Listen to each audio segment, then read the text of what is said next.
Hello, everyone out there in Rumble Licks and YouTube land. Welcome back to Diego Knows. I, of course, am Diego. And today we're going to talk some more about the Housemaid from last year, which, as of right now, is at $367 million. That's how much money this piece of crap movie has made. $367 million. This is modest, but it's far from a flop. Okay? Especially when you consider it only cost $35 million to make this piece of crap. So definitely they got a return on their investment. Okay, so we're going to see a lot more of these. In fact, I bet you the author, Sarah Cohn, Frida McFadden. That's her pen name. Frida McFadden. Yeah, sounds Irish, doesn't it? Okay, yeah, I'm sure she's going to be spitting out these novels like a friggin' machine gun now. Okay, so thank you, ladies. Thank you for making this movie successful. Okay, because now we're going to get a lot more of them. A lot more of them, okay? I hope you're happy now. I hope this scratched that itch that you were looking for, because damn, God knows damn well there ain't enough female movies and TV shows on streaming, is there? Okay, that we need more in the theater. Okay, from my point of view, it's all female. All of it. There's no male movies anymore. They don't exist. The male movies are even female. Okay? Like, what the hell is this crap? Haven't you noticed that? I've noticed it. Everything that coming out, all the TV shows, every TV show, no matter what genre it is, every TV show, every movie, okay, is made by white liberal women, middle-aged, unattractive women. They're in charge of everything. They're the gatekeepers. Nothing gets broadcast unless it gets their seal of approval, which means that women strong, men weak. It's a pretty simple formula. Okay, and they've been doing this like crazy for the past like 12 years now. Okay, and Hollywood is imploding now. I mean, they brought this on themselves. You know, I'm not saying that women don't deserve a seat at the table. They most definitely do. Okay, but you don't give women a seat at the table by kicking the men out. You see what I mean? Last time I checked, we are half of the population is us. Okay, and we have needs, and our needs are not being met. Okay, this past like 20 years, 20, 30 years, 40, you can even say 50 years, like since I've been born. You know, I mean, there's been, ever since I was born, since before I was born, there was feminism. It's been around. Okay, it's nothing new. I remember being a little kid and watching episodes of the Brady Bunch. Okay, and these are episodes that came out before I was born, and they were talking about feminism. Okay, they did episodes on that. Okay, so this is nothing new. Okay, every single TV show I ever watched growing, everything from Punky Brewster, Different Strokes, Too Close for Comfort, Three's Company, Give Me a Break, Growing Pains, Family Ties, you know, the Hogan Family, Good Times, All in the Family, the Jeffersons, Maude, Partridge Family, you know, I mean, everything I watched growing up, okay, had feminism in it. Okay, at least one episode on feminism. Not every episode was on it, but they would always have like one or two or three per season that just focused on that. Focused on putting men in their place. You see what I mean? You know, and so this is nothing new. This is absolutely nothing new. I grew up with this crap. Okay, when I was a kid, I mean, I drank the Kool-Aid as a kid. I did. I was right, man. I was raised by a single mom, so of course I was like, damn, yeah, women respect women. No, absolutely, mom, I'm going to grow up and I'm going to respect women. You know, like a good little boy. You know, of course, that put a smile on mom's face, didn't it? Okay, but then all of a sudden you get older and you start realizing that, you know what, not all women are worthy of respect. You know, I said no one taught me that part. No one taught me that part. Just like all men aren't worthy of respect, guess what? Ladies, I know it's going to freak you out, but not all women are worthy of respect either. I know, weird, isn't it? You know how like there's men out there that you just cannot stand because of, not because you ever met them in real life, just because you know things about them that do not sit well with you about that person, about that man. And so you have a negative opinion on him. And that's fair. Everyone's entitled to their opinion. That's fair. But you know what? There's women like that too. That's the part no one ever wants to talk about. That's the part you never see movies on. They didn't write TV shows about that, okay? There's women out there that don't deserve respect either. You see what I mean? And that's something that my mom didn't teach me that. I had to learn that on my own. You see what I mean? I had to learn that on my own. Okay? And I definitely didn't learn that from watching movies and TV shows. Okay? Hell no. Hell no. You got to learn that from real life. From real life. Okay? And I'm not saying that women are all bad. Hell no, I'm not. Most women are good people. They're good, just like most men are good. Okay, but you'd never know that by watching one of these piece of crap movies, would you? And that's the point I'm making, okay? It's easy to be a misandrist when all you get shown is men doing bad things. It's easy to form opinions when that's all you're being fed. Men are all weak. Men are all evil. Men are all stupid. You see what I mean? You keep getting fed this over and over and you think it's normal. Oh, so that's why God created women, okay? To run the world, because men are incapable of it. You see what I mean? And that's just ridiculous. And that's not fair. That's not fair. Okay, but that's what we get. And this movie is just another example of that, okay? Okay, it's just another example of everything that Hollywood's been giving us. Every single thing. Women good, men bad. And I'm sick and tired of it. I'm really sick and tired of it. Okay, this movie epitomizes a lot of the things that I hate about modern cinema, that I hate about modern storytelling. There's nothing original anymore. This is no better than anything else. Okay, I've seen movies in this genre that are a hell of a lot better than this. Hell of a lot better than this. Okay, this is just another example of misandry in Hollywood, because nothing that would ever make a woman look bad. Okay, Hollywood's not going to allow it, especially if the main character is a good guy. And no, I said guy. And the villain is an evil woman. Okay, that's never going to happen. It will never be allowed. Okay, because that sends the wrong message. They don't want you to think about that. They don't want you to think that women are just as capable of being pieces of crap as men are. They don't want you to think that.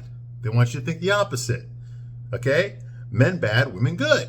And this is just another example of that. Hollywood's been this way for a damn long time. It's not going to change. There's a reason that people aren't watching these movies anymore. They're not watching TV shows anymore.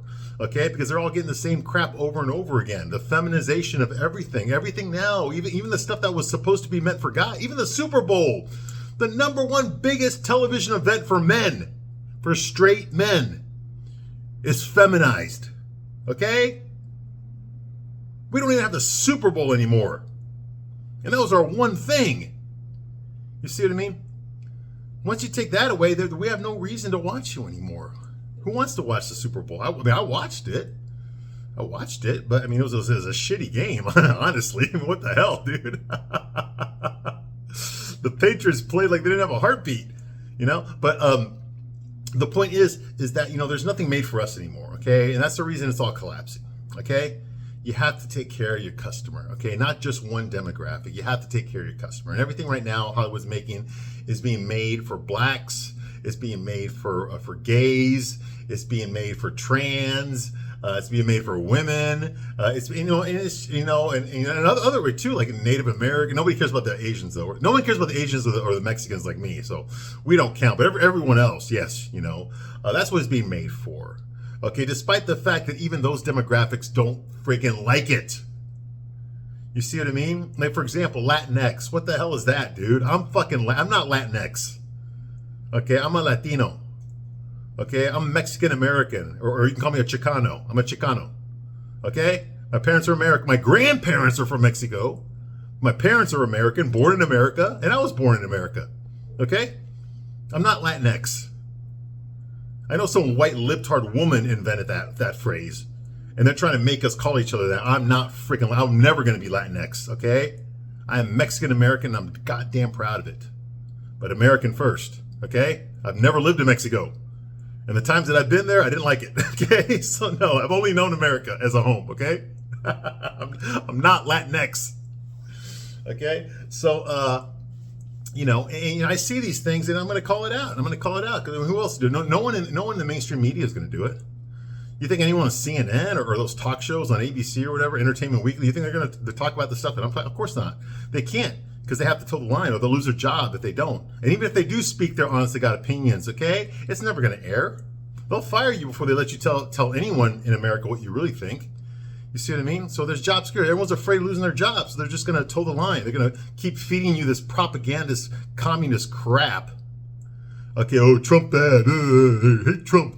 You know, and that's all they care about. You know what's funny about that? You know, is that they keep telling you to hate Trump, but what's the alternative? There is no alternative. Just hate Trump.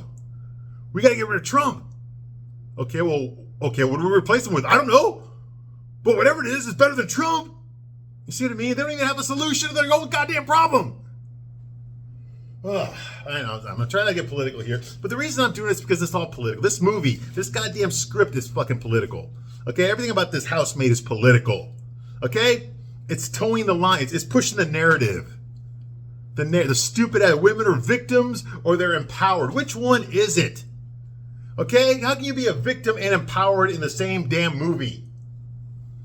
Pick one. Pick one. Because when it comes to, to feel sorry for her because she's a victim, but then cheer for her because she's empowered. These are opposite things. You see what I mean? This movie doesn't even know what the hell the message is. Okay? All right. It's okay to kill men, I guess. That's the message. That's the message here. Okay? If they do something bad, it's okay to kill them. Okay? If they do bad, and I mean real bad, it's okay to kill them. That's what we get here. All right? All right. So moving right along, let's talk about the damn movie. Okay? Okay. So where we left off last time, Millie Calloway, the housemaid, played by super sexy Sydney Sweeney, and she's only gonna be sexy for another 5 years. Okay, she's about to hit 30 real soon. I think this year or next year she's gonna turn 30 years old. Okay, and then it's gonna start getting a little bit different. Okay, for her, because there's another Sydney Sweeney just waiting right now, just waiting to jump in front of that magazine. Okay, and push her out. Okay, they're waiting. Okay, they're being held back by like a rubber band right now. But in the next year or so, they're going to get unleashed. Okay? And once that happens, Sydney Sweeney, if she hadn't established herself by then, she's done. She's kicked out. She's going to go the Sophia Boutella route. Okay? The Kate Mara route. Okay? These are all women that were supposed to be a thing, and it didn't happen for them. Okay? And that's what Sydney Sweeney is. So right now, she's enjoying her fame. Okay? Her boobs are more famous than she is, to be honest. She can't act. She's got a pair of tits, okay? And the only reason she's so special right now, okay, is because of those tits, okay? Because, feminism told all the women that you're not to be objectified. The male gaze is evil. So don't look like so that men can objectify you, okay? You see what I mean? Whereas Sydney Sweeney has no problem being objectified by men. That's why she's famous right now. She broke the rules. She went against, she jumped off the reservation, okay? She's like, please objectify me. Objectify the hell out of me. Go ahead. I like it. Okay? It's going to put money in my bank account. It's going to make me more famous. It's going to do it all. Okay? Objectify the hell out of me, please. Okay? And that goes against the feminist narrative. Okay? That's why Sydney Sweeney's a thing. Okay? Because she's not mid. She's fucking sexy. Okay? Anyway, she can't act. Okay? But come on. Did you really expect her to do some really good acting in this movie? Did you really see that? You think she's going to win a Golden Globe or something? Okay? She's not. Okay? She's eye candy. She's not an actress. She's eye candy. Okay? All right, so moving right along here. Okay, so what happened? Okay, so Millie was at the grocery store. She met Jillian, who's this ugly housewife, whose rich husband takes care of anyway, who wants to fuck Andrew. Okay, she's also a rich bitch, and she has her own housemaid, whatever. And she notices that Millie uses the phone that her employer Nina gave her for shopping for them. When she shops with the family, she uses the phone that her employer gave her because, number one, because she threw her phone away, and number two, because it has all the credit card information on there. But what Millie didn't seem to understand, okay, is that because she's using the phone that Nina Winchester gave her, to do her shopping, Nina can track that phone. And she can see all the text messages that are sent, okay, all the DMs, everything, okay, the location, everything. She can turn it off whenever she wants. So that means that while Millie was having sex with Nina's husband, while Nina was out of town, it was very easy for Nina to know that. Because all she had to do was pull up the location of the phone. And it would have shown that she was at the hotel that Millie made the reservation for Nina and her husband, which Nina did not go to. Okay, you see what I mean? So, and of course, she probably read all the messages too, all the "I want to fuck you" messages that were sending to each other, all that stuff. So, of course, so now Millie realizes she's a fool. That means now she knows that her employer, Nina Winchester, knows that she had sex with her husband. Okay? So now Millie is going outside to the car. She's doing Nina's car because Nina gave her car keys and said, listen, okay, from now on, you will drive my car when running errands for me because your car is the embarrassment of the neighborhood. And I'm tired of hearing about it. Okay? Because, Millie just got out of prison. Okay? So she don't have a lot of money. Okay? She drives a piece of shit car. She can't afford better. All right. She took the job as a housemaid for money, of course, but also because it's free room and board. She doesn't have to pay rent. She doesn't have to pay for food. You see what I mean? That's another reason she took the job. Okay. So, yes, her ass, she depends on this job for everything. That's why she took it. Okay. So anyway, so she's out there. She puts all the groceries and stuff in the car, and then all of a sudden the cops come up to her and they arrest her. Okay. They put her in cuffs. Okay, now I recognize, I guess the town that they're living in. Okay, it's like some upstate New York town, rich town, like maybe the Hamptons or something. I don't know. Okay, but it's upstate New York somewhere. Okay, where all the rich people, they don't live in Manhattan. They live in the where there's country and stuff. Okay, they just work in Manhattan. Okay, so it's one of those places. Okay, maybe Buffalo, New York, or I don't know where the hell they are. Someplace upstate New York. Okay, or it might be the Hamptons. Okay, it could be the Hamptons. I've never been to the Hamptons, but it might be the Hamptons. Okay, that's where a lot of rich people live in the Hamptons. Okay, so anyway, she gets arrested. Okay, and turns out by the same cops that were harassing her earlier in the movie when she fell asleep in the parking lot of a burger joint. Okay, you can't sleep here, miss. That kind of thing. All right, it's the same two cops. Well, they put her in cuffs. It turns out that the car, Nina's car, which Millie is driving to do grocery shopping, was reported stolen. So they put Millie in cuffs, all right? So while she's sitting in the back of the squad car, we see a couple of things here. Now, obviously, Millie knows that she's being arrested, not for stealing the car. Clearly, Nina gave her the keys to take the car. Okay, it was not stolen.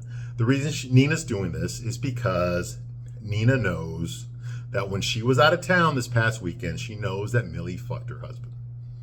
That's why she did it. Okay? So Millie's like, oh God, there's so many red flags. I'm not getting it. Watch my other videos. Okay, there's like 27 red flags here. The script makes no sense. Okay, no self-respect, no human being with two brain cells would continue to work for Nina Winchester after all the damn red flags.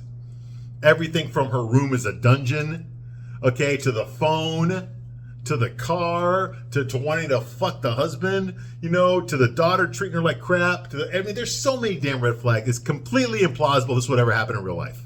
But the movie, this is the shit sandwich the movie keeps feeding you, and you keep eating it. That's why it made $367 million. Okay? So anyway, but I'm a straight man, okay? I'm not emotionally attached to these characters. This is all bullshit to me. Actually, unlike you, most of you ladies, I actually use my mind, okay, when I'm watching this movie, okay, to see what makes logical sense. And nothing in this movie makes logical sense, okay? And they don't want you to think. Everything in this movie is designed to evoke an emotional reaction from you, ladies. And the reason they want to do that, because if you're so freaking emotional, you're not going to fucking think. You're not going to think that this movie's fucking stupid as fuck. Okay, so she's in the back of the car. We see all these cops there and stuff. A detective. Then all of a sudden, for some reason, we see a woman cop show up. And she's just like, obviously she's a lesbian, of course, ugly, ponytail, and she's just like that. Okay, she doesn't say anything, but the camera focuses in on her, okay? Anyway, here comes Andrew, shows up, and he talks to the cops, okay? They have a little small talk, okay? And he's just like, oh, no, I'll handle it, whatever. So they're not going to press charges, okay? So now Andrew is driving Nina back, okay? Okay, and it's very embarrassing for Millie, okay, because she got arrested in front of everybody, okay? Like a lot of people in the neighborhood saw her get arrested in the grocery store parking lot. So now, like, it's very embarrassing for her, okay? Like I said, this lesbian cop shows up, okay? They do a close-up of her for some reason, even though she doesn't say anything, okay? And then Andrew shows up. So in the car ride back to Andrew's house, Millie apologizes to Andrew for not telling him that she's an ex-con. Okay? Well, she's not an ex-con. She's a con, okay? She still owes 5 years of her prison sentence, okay? They let her out early provided that she goes on parole and that she gets a job, and that's why she's working there. Apparently, the movie wants you to think that if she loses this job as a housemaid, that she's going to go back to prison to serve the remaining 5 years on her sentence, okay? That's bullshit. We all know it's bullshit. No parole officer would ever enforce anything like that, especially under these conditions, okay? This isn't like, her boss yelled at her while she's working at Burger King and she just walked out. No, okay? She's living in a very dangerous situation. Very dangerous, okay? And any parole officer would understand why she would have to quit this job to find another one, okay? So don't give me this shit that if she quits this job or gets fired, she's going to jail, okay? Nobody believes that crap, okay? Anyway, she did fuck Andrew, okay, the husband, okay? But she never did tell him that she was an ex-con. She lied on her resume. When she got hired, her resume was she went to Ivy League school, whatever. It's all bullshit, okay? Nina didn't check, or she did check and hired her anyway for whatever reason. We find out later, okay? But earlier, before Millie went to the grocery store, while she was cooking dinner, while she was serving lunch to Andrew and Nina let the cat out of the bag. She announced in front of Andrew that Millie had been in prison, okay? And that she's on right now on parole. Okay, and she did it on purpose to humiliate Millie. But Nina never did tell her husband, who's sitting right there, what Millie went to prison for. So now that Andrew got out of the house and went all the way to the grocery store, talked the cops into letting Millie go, and now they're sitting in the car, the first thing any normal human being would ask his fucking employee that has keys to his house, okay, that has access to his bank, his credit cards, that has access to his adoptive daughter and all of his possessions, and he never once asks her, what the fuck were you in prison for? And Nina, his wife, didn't even tell him.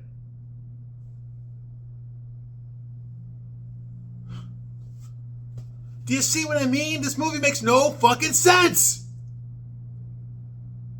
If I were to find that out, I'd be like, what'd you go to prison for? You see what I mean? Any normal person would think that. This movie wants you to be fucking stupid and not ask those questions. Now, as the audience, we do not know why Millie was in prison. It hasn't been revealed to us yet, okay? But the characters need to know because she's directly involved in their lives. For Christ's sake, she's living in his house. If he gave two shits about his wife or his adoptive daughter, he'd want to know what the fuck did this person do to go to prison? You see what I mean? But the movie doesn't ask that question. Nobody asks that question. Here we are, like over halfway into the movie. And now her employers know that she's a convict. But yet no one asks the question. For what? You see what I mean? If I was Anne, that's the first thing I'd want to know. If I was Nina, that'd be the first thing I told my husband. She went to prison for killing someone. You hired a fucking killer? As a housemaid? You see what I mean? You can't lie about that on your resume. You can't do that.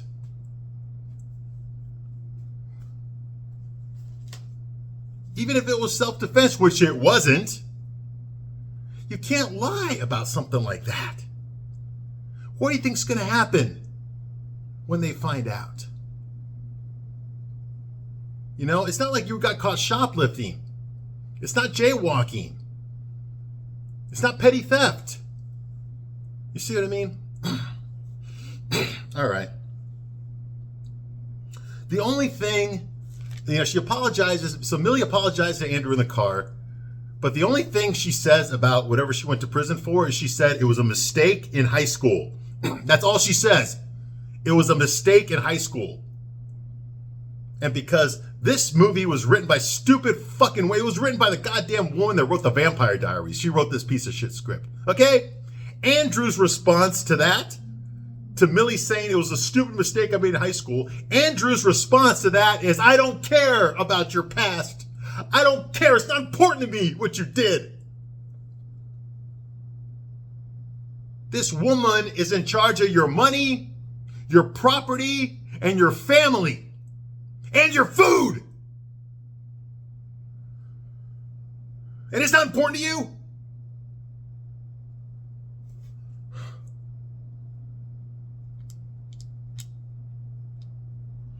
He doesn't give a shit, okay?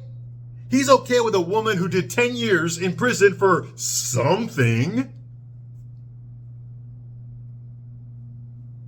He has no problem fucking her and trusting her with his money, his property, his daughter, his wife, his possessions, his credit cards, everything. Even cooking the food for him. Make that make sense. And you don't have to be a guy to figure this shit out. Okay, back at the house, Andrew confronts Nina. Okay, because they get back to the house there, and Andrew's like, Nina, you want to explain this to me? Why the hell did you call the cops on Millie and report the car as stolen? She didn't steal the car. You gave her the keys. You told her to go to the store. See what I mean? Okay, well, here comes Nina, slowly walking down the stairs. She's beige. She's always wearing beige. Everything in the house is beige. And she's holding the pamphlet, okay, the playbill pamphlet from the show, the Showdown. That was the Broadway show they went to go see, okay? While Nina was out of town, Millie and Andrew went to go see a Broadway show, and then they got a hotel, and then they fucked, okay? So now Nina slowly walking down the stairs, all fucking holding this pamphlet, right? The playbill brochure of the Showdown Broadway show, you know? Now, here's another thing I don't fucking understand. Why in the fuck would Andrew and Millie keep the goddamn Broadway brochure and bring it home if they don't want to get fucking caught?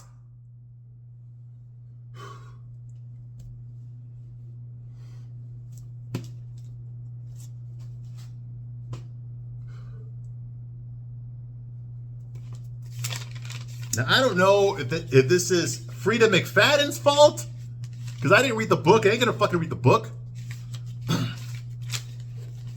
Or if it was the dumb bitch from Vampire Diaries who wrote this piece of shit. Rebecca Sunshine. I don't know whose fault. I don't give a shit. This is bad filmmaking. Okay?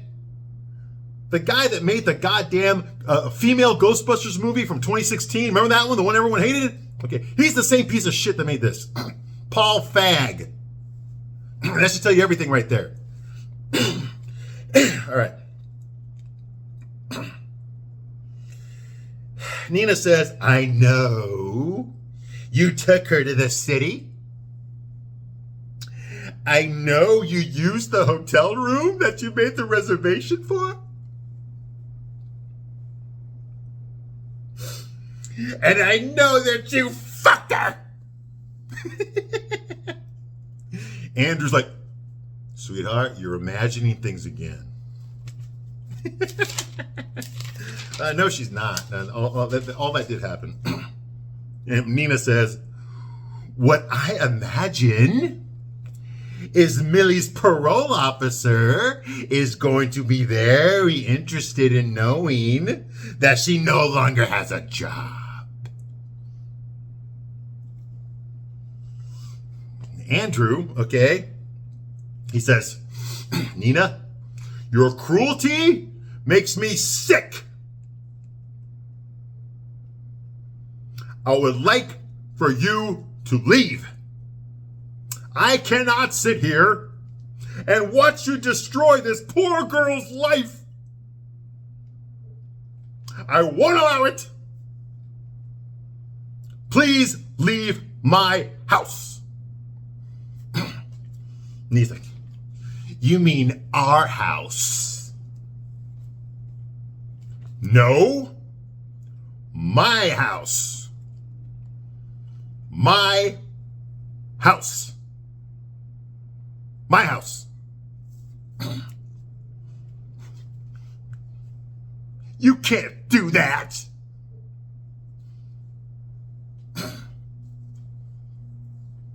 No!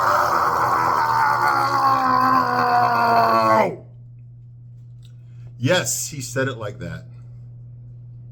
He said it just like, he screamed it just like that. I was like, what the fuck am I watching? I can understand if they were on drugs or something, but what the fuck? Hey.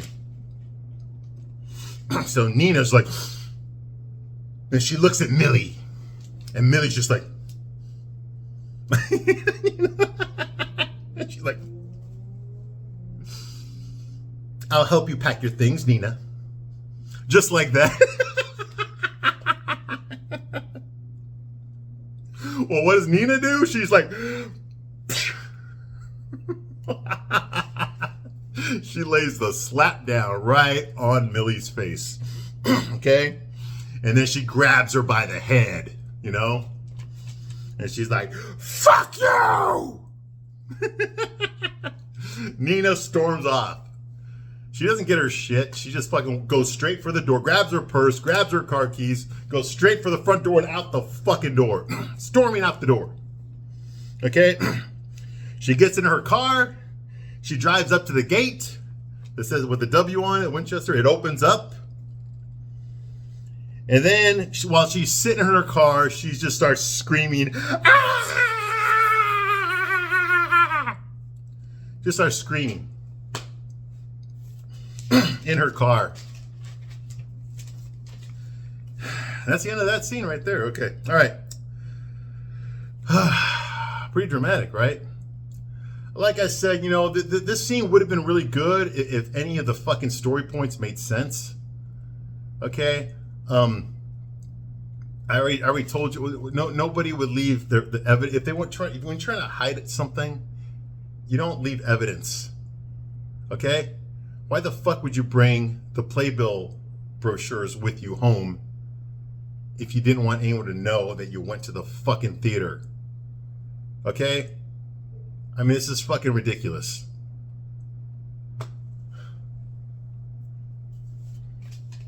All right, I'm losing my shit. Okay, I'm going to take a break here. Okay, but I'll be back soon to continue my review of this worthless movie. I thank you very much for watching this long, and I will see you soon on the next one. Bye.